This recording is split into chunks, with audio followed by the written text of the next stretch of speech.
My name is Elena, and if you ask my family, my official title has always been the boring one. It's a label I've worn for 34 years, a heavy, beige-colored coat in a family that only deals in sequins and gold leaf. My father, Howard, is the king of that world. Howard Sterling doesn't just build buildings, he erects monuments to himself, gleaming towers of glass and steel that scrape the sky and scream his name from every reflective panel. My brother, Marcus, is his heir apparent, a younger, slicker version of our father, with the same expensive smile and the same hollow space behind the eyes. They are developers, flashy, aggressive, winners. And then there's me, the city planner, the one who deals in zoning codes, easement laws, and historical overlays, the one who finds a quiet satisfaction in the meticulous, unseen rules that keep a city from collapsing under the weight of men like my father. To him, my job was a cute little hobby, a stable but unambitious path for his unambitious daughter. He'd pat me on the head at family gatherings, his heavy gold ring cold against my scalp, and tell his friends, "Elena keeps the city's lights on. We're very proud." It was the kind of praise that felt like a dismissal, a way of putting me in a neat small box labeled useful but not important. I was the foundation, sturdy and ignored, while he and Marcus were the penthouse suite with the panoramic views. This dynamic had been the bedrock of our family for as long as I could remember. I was the responsible one, the one who remembered birthdays, the one who helped my mother balance her checkbook, the one who quietly paid off Marcus's credit card debt after his investment in a line of designer dog collars went belly up. I did it because it was my role. It was the price of admission to the Sterling family. My contribution wasn't in dollars or square footage, but in a quiet, steady competence that smoothed over the cracks their chaotic ambition always created. The breaking point, the moment the foundation finally cracked, came on a crisp autumn Sunday. It was my father's birthday, which meant the mandatory brunch at his cavernous, minimalist mansion, a place with so much white marble and glass it felt less like a home, and more like an art gallery for a billionaire who had run out of art to buy. The air was thick with the smell of expensive champagne and my mother's forced cheerfulness. I was trying to make small talk with one of my father's investors, a man whose face was a permanent mask of smug satisfaction, when Howard clinked a crystal flute with a knife. "Everyone, if I may have your attention," he boomed, his voice echoing in the cathedral-like living room. Marcus stood beside him, beaming like a game show host presenting the grand prize. As you all know, Sterling Development is always looking to the future, to bigger, better, and more profitable horizons. He paused for a ripple of sycophantic laughter. "And our next horizon is the downtown core. I'm proud to announce we've just acquired the Orpheum Grand Theater." A cold dread, slick and immediate, washed over me. The Orpheum Grand. It wasn't just a building. It was a palace of memories, a treasure box of my childhood. It was my grandmother's favorite place in the entire world. Grandma Evelyn was my father's mother, but she was nothing like him. She was soft where he was sharp, kind where he was cutting. She smelled of lavender and old books, and she believed in small magics, the magic of a perfectly baked scone, a well-told story, and the transportive power of a darkened theater. Before she passed, she would take me to the Orpheum every other Saturday. We'd sit in the worn red velvet seats, our feet sticking to floors permanently sweetened with spilled soda, and watch old black and white movies. She'd point out the gilded cherubs on the ceiling, the intricate plasterwork of the proscenium arch, and tell me stories of seeing her first film there as a little girl. To her, that theater wasn't just brick and mortar. It was a living, breathing part of the city's soul. It was her church, and by extension, it had become mine. My father's voice cut through my memories like a chainsaw. "We'll be breaking ground in 3 months on the Sterling Regency, a 40-story luxury condominium that will redefine the skyline." The room erupted in applause. I felt the air leave my lungs. tearing it down. He was going to tear it down. I looked at him, standing there soaking in the adoration, and I saw a stranger, a vandal with a familiar face. After the applause died down, and people were swarming him with congratulations, I made my way through the crowd. My heart was hammering against my ribs, a frantic, trapped bird. "Dad," I said, my voice barely a whisper. He turned to me, his smile wide and artificial. "Elena, what do you think? A masterpiece, isn't it?"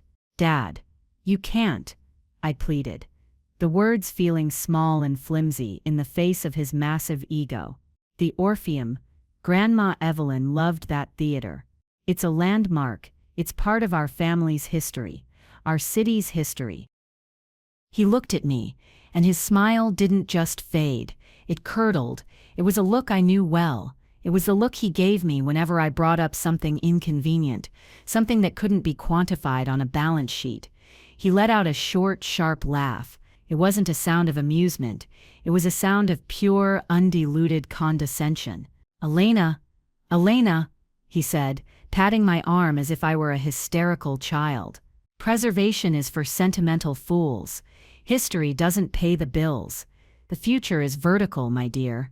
People pay a premium for a view, not for dusty old memories." He turned to the smug investor beside him.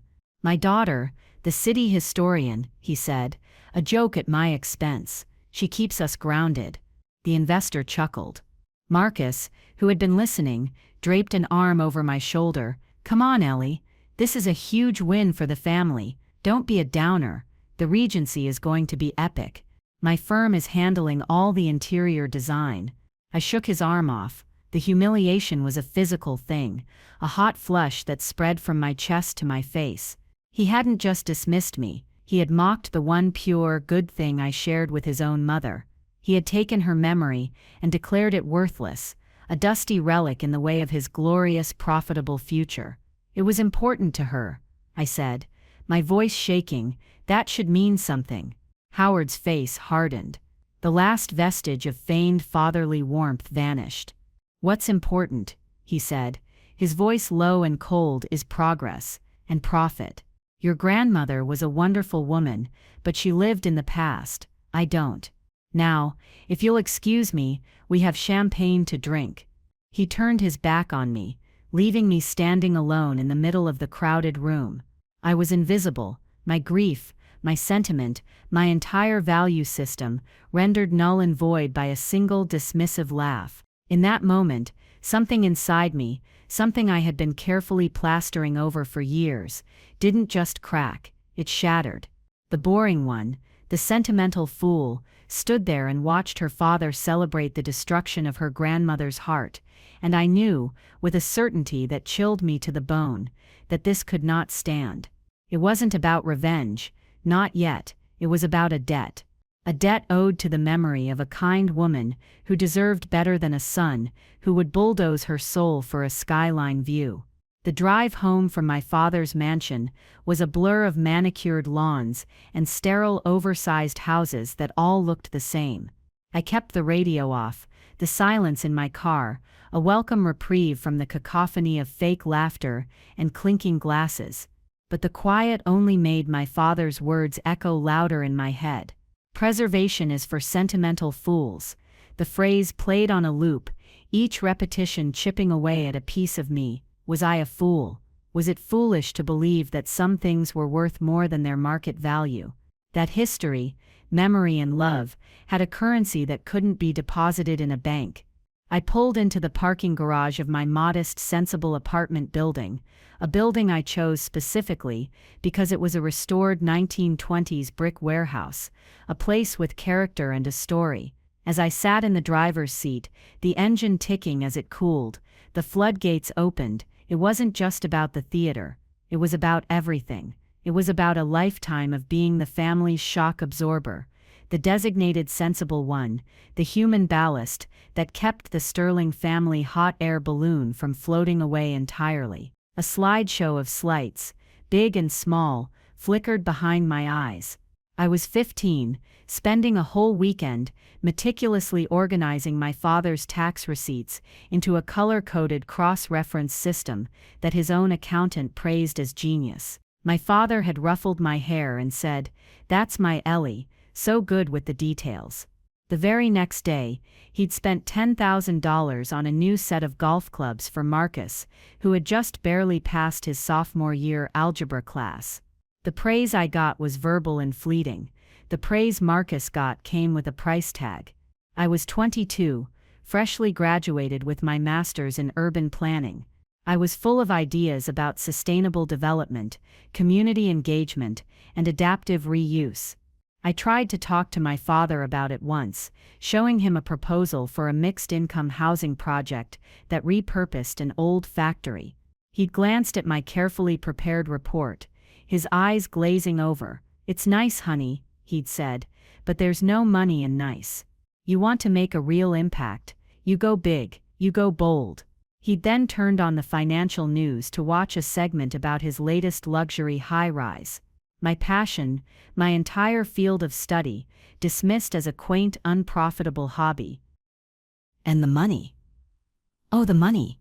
It was never a direct ask. It was always a crisis, a frantic phone call from my mother.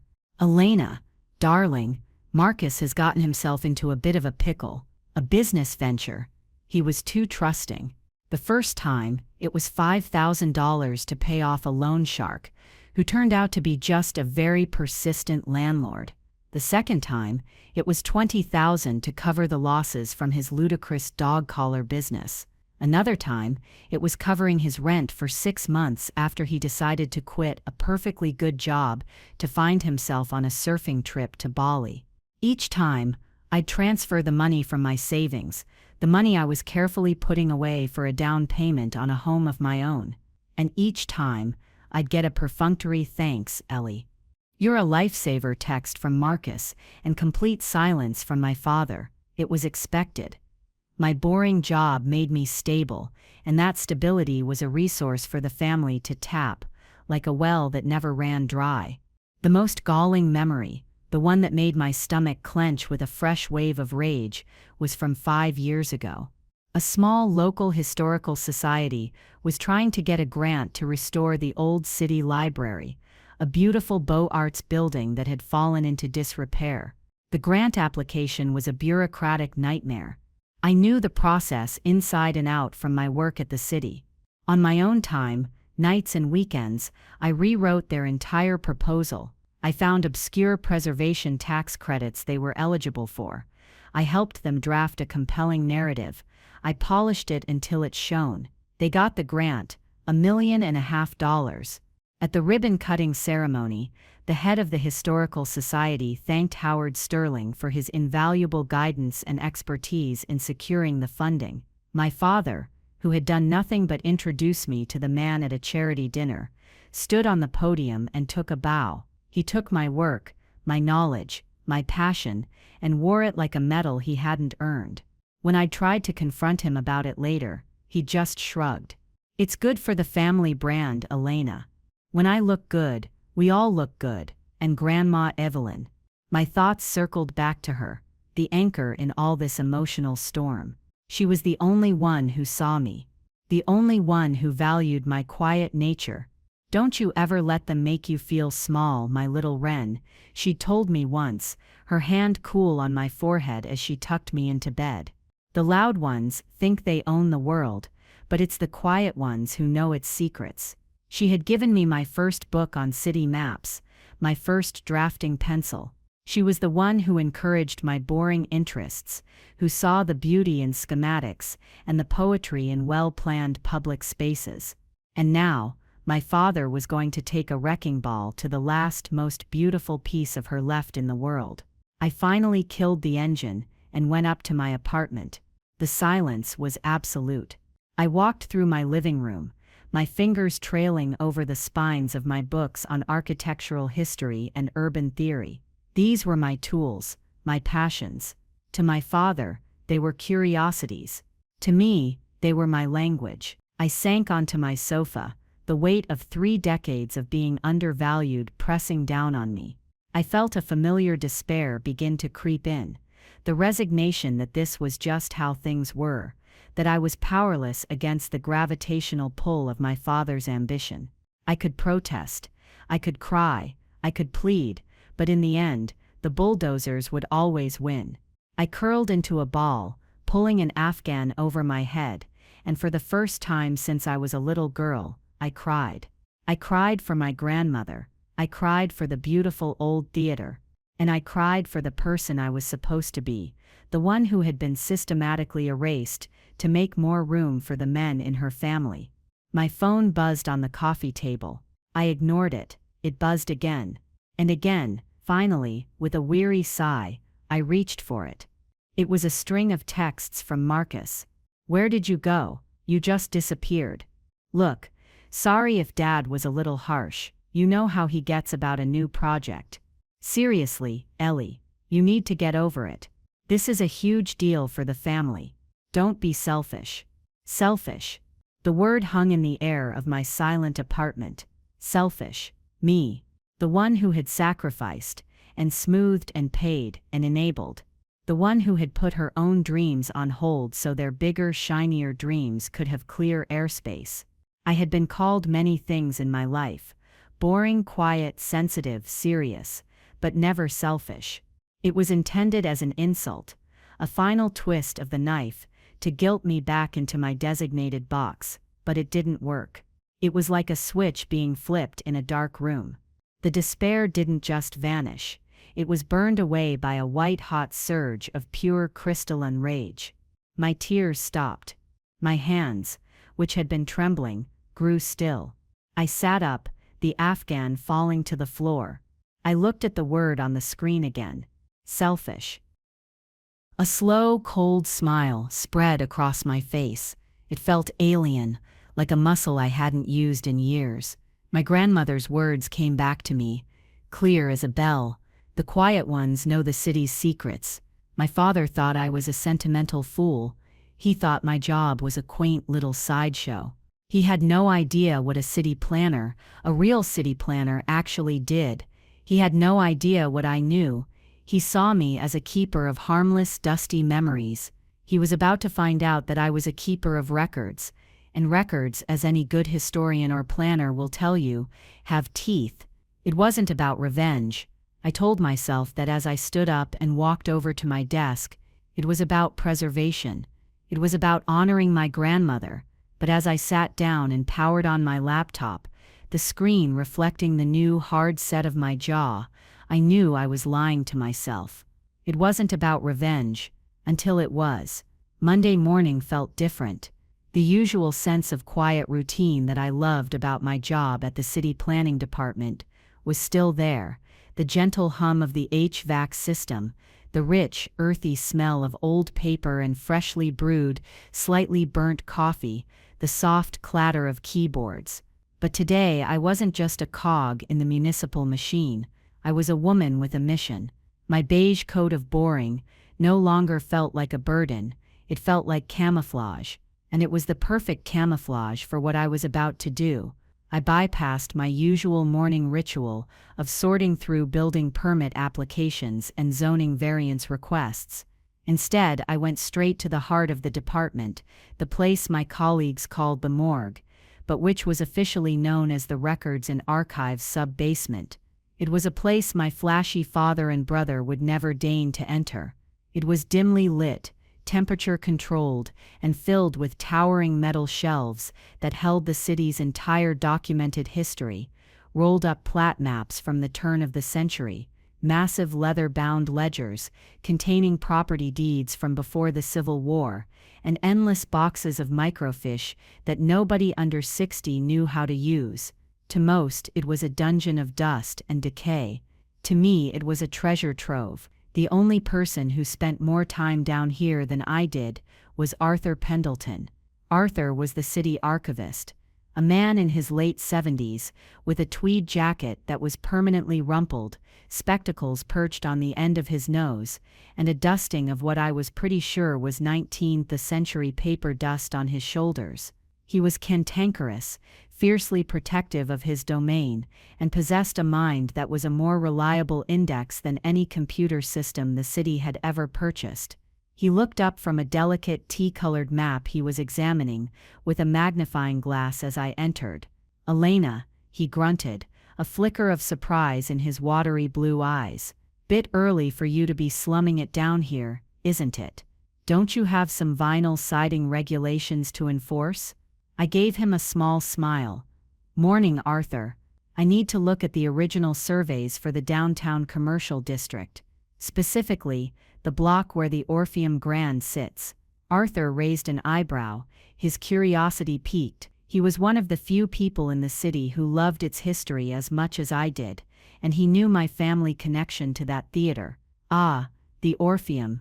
Heard your father's company is planning to knock it down. A crying shame, replacing it with another one of his glass monstrosities, I presume? A monument to greed." There was a personal edge to his voice.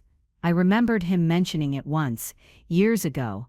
"Your father's first big project, the Riverfront Plaza. That was my family's land. A small dairy farm. Been in my family for 100 years. He got the city council to declare it blighted and seize it by eminent domain, paid us pennies on the dollar." He shook his head, a faraway look in his eyes. "He builds his future on top of other people's pasts, always has." His story solidified my resolve. I had an ally, an unwitting one, for now, but an ally nonetheless.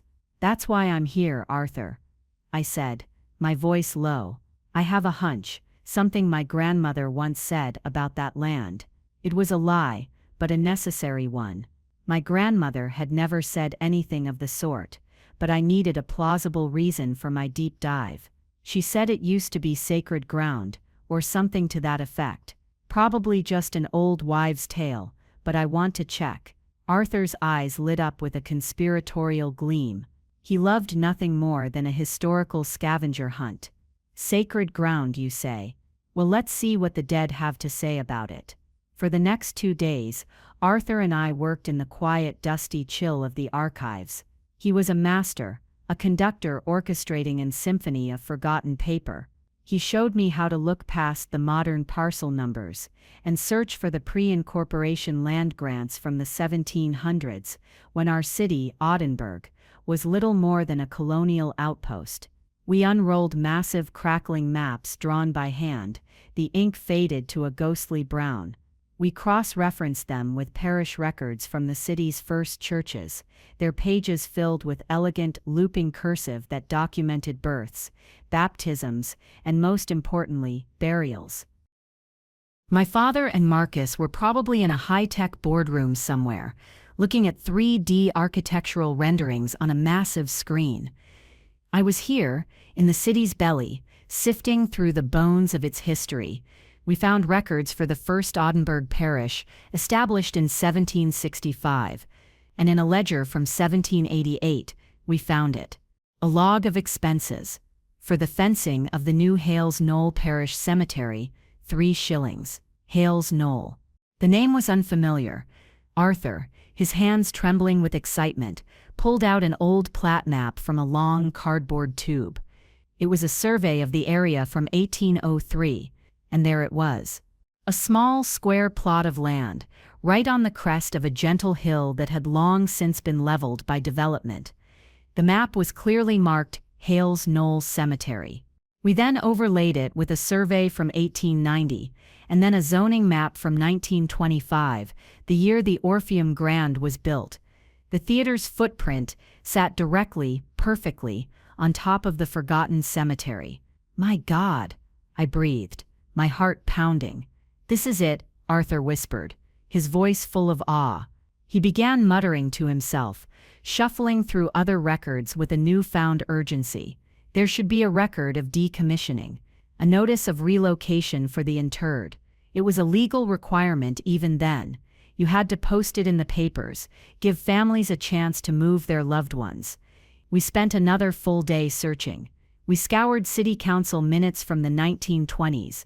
We went through archives of the Audenburg Daily Chronicle on microfiche, the grainy black and white pages, scrolling past my eyes until they ached. We found nothing. No record of a decommissioning. No public notice. No mention of the Hales Knoll Cemetery ever being moved. It was as if, in the rush to build a modern bustling downtown, it had simply been forgotten, paved over, built upon. A silent subterranean secret. They just built right on top of it, I said, a sense of dizzying disbelief washing over me. How is that possible? Arthur took off his spectacles and polished them with the hem of his tweed jacket. In the 1920s, the city was booming. People were looking forward, not back. The parish had been disbanded for 50 years by then, the records lost in a church fire in the 1870s. I remember reading about that. The families of the people buried there were likely long gone or had forgotten. It just slipped through the cracks. He looked at me, a slow, grim smile spreading across his face. But the thing about the dead, Elena, is they don't stay buried forever, especially when state preservation law is involved. He then explained the hidden leverage I now possessed, the weapon my boring job had just handed me. Under State Antiquities Code, Section 26, the discovery of an unmarked or unregistered human burial site on any piece of land, public or private, triggers an immediate and mandatory work stoppage. It requires a full archaeological survey to be conducted by the State Historical Preservation Office, or SHPO. The process is meticulous, expensive, and most importantly, long. It could freeze any development on that land, not just for months, but for years. And if the site was deemed historically significant, it could be protected in perpetuity. The cost of such a survey, the delays, the legal battles, it wouldn't just be a headache for my father's project, it would be a death sentence. The investors would pull out. The financing would collapse. The Sterling Regency would become a ghost on a blueprint. Arthur patted the old map. Your father's company would have done a standard title search, looking for liens and clear ownership. They would have done a basic environmental survey, but they wouldn't have dug this deep. They wouldn't have looked for a ghost that nobody remembered existed. He looked at me, his blue eyes sharp and clear. The question is, what are you going to do with this information, my dear? I thought of my grandmother's gentle face. I thought of my father's dismissive laugh. I thought of Marcus's text calling me selfish. My boring job had given me a voice. My sentimentality had led me to the truth, and my family's arrogance had left them completely, utterly exposed. I'm going to make a phone call, I said, my voice steady and clear, an anonymous one. Arthur simply nodded, a look of profound karmic satisfaction on his face. He understood completely. He had lost his family's past to Howard Sterling's ambition. Now I was going to use the city's past to reclaim my future. I didn't make the call from my office, or my cell phone. Paranoia, or maybe just a newfound appreciation for theatricality, led me to a dusty old payphone on a street corner, several blocks from my apartment building. It was a relic from another era, much like the cemetery itself. Holding the cool, heavy receiver to my ear, I felt a strange connection to the past, as if I were channeling a century of forgotten souls.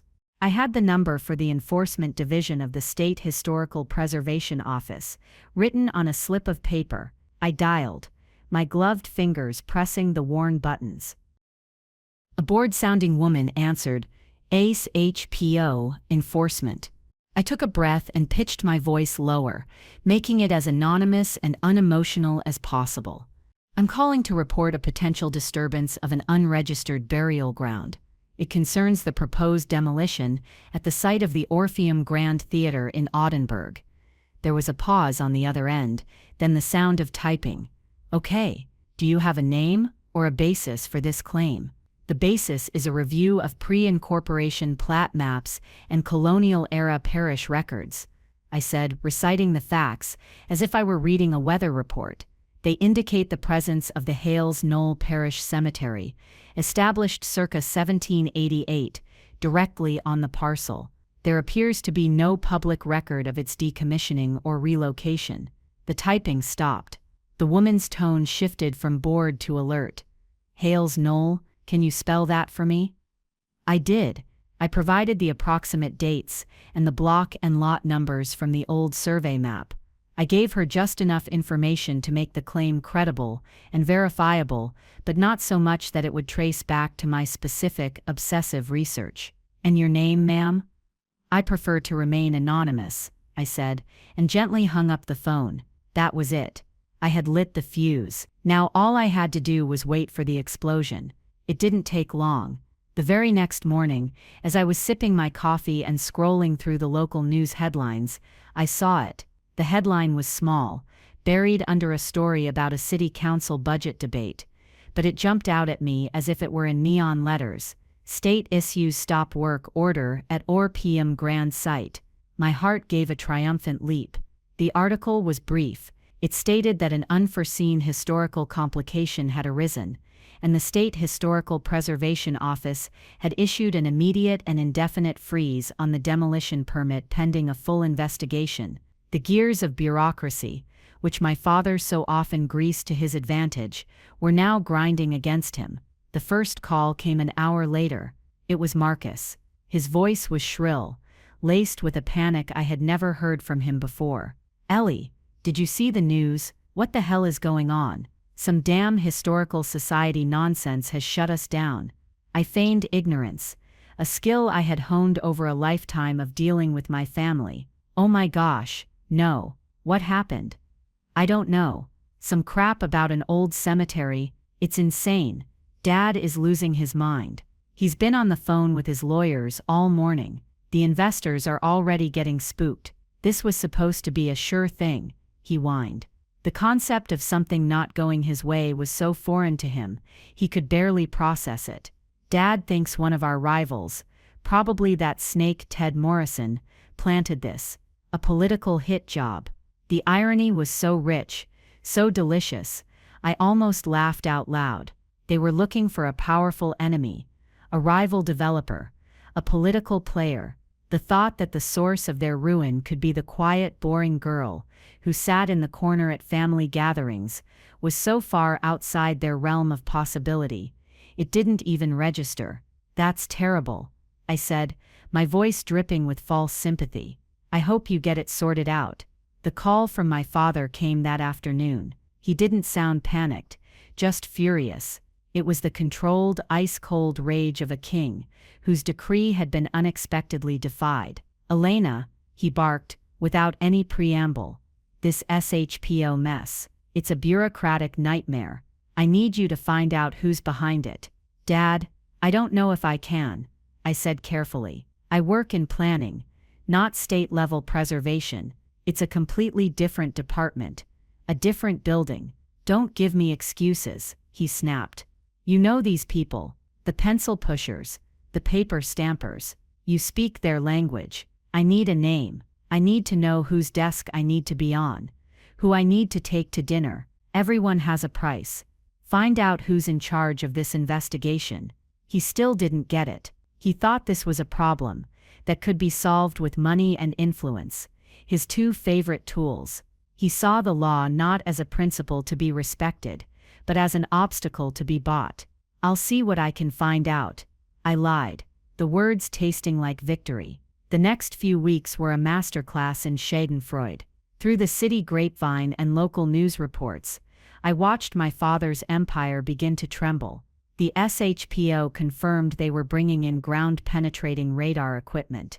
The initial demolition crew was sent home. The massive "Coming Soon," the Sterling Regency banner, that had been draped over the Orpheum's facade, was taken down looking like a surrendered flag. My father grew more and more agitated. He called me every other day, demanding updates I never provided, growing increasingly frustrated with my uselessness. Marcus descended into a full-blown meltdown. His interior design firm had taken out massive loans to pre-order custom marble and high-end fixtures from Italy, all of which were now sitting in a warehouse, racking up storage fees. His creditors were calling. For the first time in his life, the golden boy was facing actual consequences, and he was not handling it well. I, on the other hand, had never felt calmer. I went to work. I processed my permits. I answered questions about zoning setbacks. On the surface, I was the same old Elena, boring, steady, reliable. But underneath, I was nursing a secret that felt like a warm, glowing coal in my chest. I had taken on the family business, in my own way. My father built towers of glass. I had just erected a fortress of history, and its walls were proving to be impenetrable. The silent takeover was complete. The king was trapped in a prison of his own making, and he didn't even know that his quiet, sentimental daughter was the one who had locked the door and thrown away the key. The summons came, as I knew it eventually would, via a terse text from my father's personal assistant. Mr. Sterling requests your presence at his office, tomorrow, 10 a.m. There was no please, no hope you can make it. It was a royal command. They were past the point of pleading for my help. Now it was time for an interrogation. The initial panic had subsided into a grim, desperate need for answers, and they were finally starting to look in corners they had previously deemed too insignificant to notice. I walked into the headquarters of Sterling Development the next morning, feeling a calm I hadn't felt in this building before. The lobby was an exercise in ostentatious wealth, a soaring atrium, a waterfall cascading down a wall of black granite, and a reception desk that looked like it had been carved from a single massive piece of onyx. It was all designed to intimidate, to make visitors feel small and unimportant. For the first time, it didn't work on me. I was led up to the top floor, to my father's corner office. It was less an office and more a glass box suspended in the sky, with panoramic views of the city he was so proud of conquering. My father was sitting behind a desk the size of a small boat, his face a thunderous mask. Marcus was pacing near the window, his usually perfect hair disheveled, his designer suit looking rumpled and ill-fitting. He looked like a man who hadn't slept in a week. "Elena, sit down," my father commanded, gesturing to one of the brutally uncomfortable leather chairs in front of his desk. I sat, placing my purse neatly in my lap. I didn't speak. I had learned long ago that in a confrontation, the first person to speak often loses. The silence stretched, thick and heavy. Marcus continued his frantic pacing. Finally, my father leaned forward, clasping his large hands on the polished surface of his desk. "This investigation," he began, his voice a low growl. "It's not Morrison. It's not any of our usual rivals. My sources tell me the tip-off was anonymous, clinical. It came from someone who knew exactly what to say, exactly which buttons to push to grind the whole state bureaucracy to a halt." He stared at me, his eyes like steel drills. "Someone who knows how the city works. Someone who's good with details." The unspoken accusation hung in the air between us. Marcus stopped pacing and spun around to face me, his eyes wide with a dawning, horrified realization. "No," he breathed. "It couldn't be. Ellie, for God's sake, tell him." I met my father's gaze and held it. The old me would have shrunk. The old me would have stammered, denied, maybe even cried. The new me simply waited. My father, seeing he wasn't going to get a panicked confession, tried a different tactic, the one that had always worked before. He softened his expression, replacing the rage with a look of pained, fatherly disappointment. It was a masterful performance. "Elena," he said, his voice now laced with a synthetic warmth, "you're the smart one. You've always been the smart one. You understand how things work. This project, it isn't just about me. It's about the family. It's about Marcus's future. It's about this city's future. We're in a precarious position. The investors are threatening to sue. If this deal collapses, it will take decades to recover. If we ever do." He leaned in further. "You work for the city. You have friends, contacts. I know you do. Who do I need to talk to? What do I need to do to make this go away? I'm not asking you to do anything illegal. Just help your family. Help me fix this." It was the classic move. the attempt to pull me back into my designated role as the family fixer. He was offering me a way back in, a chance to be useful again, to solve a problem that was of his own making, and earn a pat on the head for my troubles. He was dangling the bait, expecting the good, responsible daughter to bite. I gave him a small, placid smile. "I don't think you can fix this one, Dad," I said, my voice quiet but firm. "The state antiquities code is very clear. Once a potential burial site of this significance is identified, the law mandates a very specific, very thorough process. There are no shortcuts, there are no backroom deals. It's out of the city's hands now." My calmness was a foreign object in that room, and it clearly unnerved them both. They were used to my deference, my anxiety, my eagerness to please. This placid, immovable woman was a stranger to them. Marcus finally exploded. "Are you enjoying this?" he yelled, his voice cracking. "Is this fun for you? Watching everything fall apart? After everything this family has done for you? Everything this family has done for me?" The words almost made me laugh. I turned my head slowly to look at my brother, the golden boy, his face contorted in a mask of petulant rage. I didn't say a word, I just looked at him. I looked at his $2,000 suit, paid for with a loan I knew he couldn't afford. I looked at his panicked eyes, the eyes of a man who had never faced a single obstacle he couldn't charm, buy, or cry his way out of. I looked at him, and for the first time, I felt nothing but a profound, empty pity. My silence was my answer. It was more damning than any confession, more cutting than any insult. And in that silence, they saw it. They didn't have proof. They didn't have a confession. But they knew. They knew it was me. They saw the shift, the exodus. I was no longer a citizen of their world. I had revoked my own passport. I was no longer the fixer, the enabler, the sentimental fool. I was something else entirely, something they didn't recognize and couldn't control. The power in the room had shifted, not with a bang, but with a quiet, unshakable refusal to play my part. I had walked out of the family, emotionally and spiritually, and they were only just now realizing I had closed the door behind me. The weeks that followed were a slow-motion demolition, not of the theater, but of my father's legacy.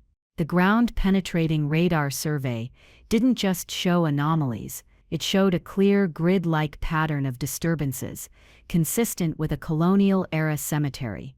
The SHPO officially declared it a site of extreme historical significance. The next step, they announced in a press release that made the front page of the Edinburgh Daily Chronicle, was a full archaeological excavation. The estimated timeline, 3 to 5 years. The estimated cost, which by law would have to be borne by the property owner, was in the millions. The Sterling Regency was officially dead. The investors didn't just walk. They ran, filing a multi-million-dollar lawsuit against my father for gross negligence and failure to perform due diligence. The bank called in its loan. The ripple effect was catastrophic. To cover the immediate losses, my father had to halt 2 other projects and sell off a portfolio of smaller commercial properties at a massive loss. The Sterling development empire, once the titan of the Edinburgh skyline, was crumbling. I watched it all from a distance, a neutral observer, to a controlled demolition of my own design. I felt a strange detachment, a sense of quiet, solemn vindication, rather than gleeful triumph. It wasn't a game I had enjoyed playing, but it was one I had been forced to win. The final confrontation didn't happen in his office or in his sterile mansion. It happened on my turf. I was walking home from work one evening, enjoying the cool twilight air, when a sleek black car pulled up to the curb beside me. The back door opened, and my father got out. He looked smaller, somehow. The arrogant swagger was gone, replaced by a weary, hollowed-out fury. His expensive suit hung on him, and for the first time, I noticed the deep lines etched around his eyes and mouth. "We need to talk," he said. It wasn't a request. I don't think we have anything left to talk about, I replied, not breaking my stride. He fell into step beside me, his presence a dark cloud on the quiet residential street. It was you, he said, his voice flat and raw with a pain that was almost real, all of it. The anonymous call, the cemetery. You did this. My own daughter, you ruined me. We stopped under a streetlight in front of my apartment building. I finally turned to face him fully. The old me would have been terrified, but I wasn't the old me anymore. I looked at the man who had built his life on the bedrock of my quiet compliance, and I felt nothing, no fear, no guilt, only a profound, clarifying peace. Ruined you, I said, my voice even and calm. No, Dad, you did this to yourself. You were going to tear down a historic landmark. You were going to desecrate a graveyard. You were going to bulldoze Grandma's favorite place on earth, and you laughed in my face when I asked you to reconsider. Tears welled in his eyes. They were tears of self-pity, not remorse. It was business, Elena. It was just business. You took that, and you made it personal. You destroyed this family. No, I corrected him gently. I didn't destroy the family. I just stopped being the one person holding it together. And it turns out, the family was a lot more fragile than any of us thought. I looked him straight in the eye. You called me a sentimental fool. You told me preservation was worthless. But my sentiment led me to a truth you were too arrogant to look for. My boring job gave me the tools to prove it. Your project wasn't buried by me, Dad. I paused, letting the weight of my final words settle in the cool night air. It was buried by history. He stared at me, his mouth slightly agape. He had no response. His usual weapons, money, power, intimidation, guilt, were all useless against the simple, unassailable truth. For the first time in his life, Howard Sterling was speechless.